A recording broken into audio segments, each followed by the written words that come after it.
नमस्कार, मैं गौरव जायसवाल और आप देख रहे हैं CNN इंडिया की खास पेशकश कृषि कानून।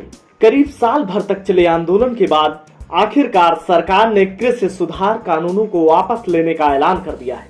पर आइए समझते हैं कि आखिर ये कानून लागू होते तो क्या होता और क्यों हुआ वापसी का फैसला। पीएम नरेंद्र मोदी की सरकार ने शांता कुमार समिति 2015 की सिफारिश मानते हुए और किसानों की समस्या का समाधान करते हुए जिन 3 कानूनों को लागू किया था, उन तीनों कृषि कानूनों को निरस्त करने की घोषणा कर दी है। आने वाले शीतकालीन सत्र में कानून को वापस लेने की प्रक्रिया भी पूरी कर ली जाएगी।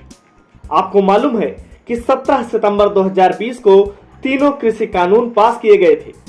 उसी दिन से खासकर पंजाब, हरियाणा और पश्चिमी उत्तर प्रदेश में इसका विरोध शुरू हो गया था, जो अब तक होता आ रहा है।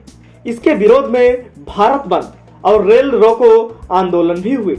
इस दौरान प्रकाश पर्व के दिन 19 नवंबर को केंद्र की सरकार ने कानूनों को वापस लेने की घोषणा कर दी है। हमारे देश को कृषि प्रधान देश माना जाता रहा है। देश में कृषि शुरू से ही अर्थव्यवस्था का एक महत्वपूर्ण अंग रहा है।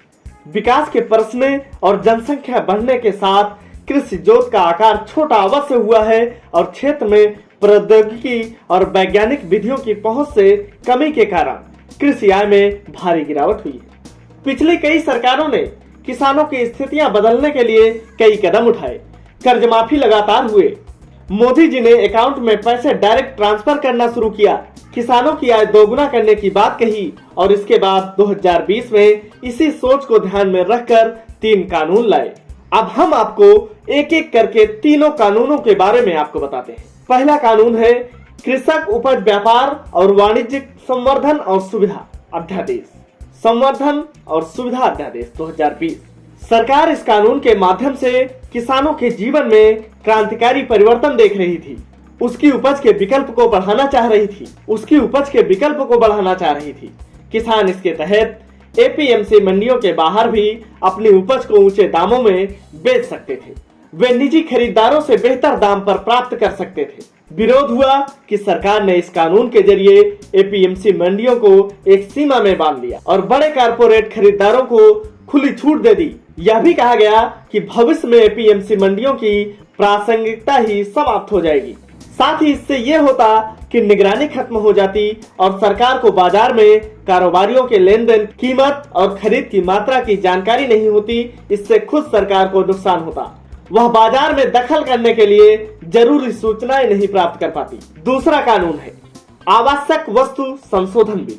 आवश्यक वस्तु संशोधन बिल में बने आवश्यक वस्तु अधिनियम से खाद्य तेल, तिलहन दाल, प्याज और आलू जैसे कृषि उत्पादों पर से स्टॉक लिमिट हटा दी जाती।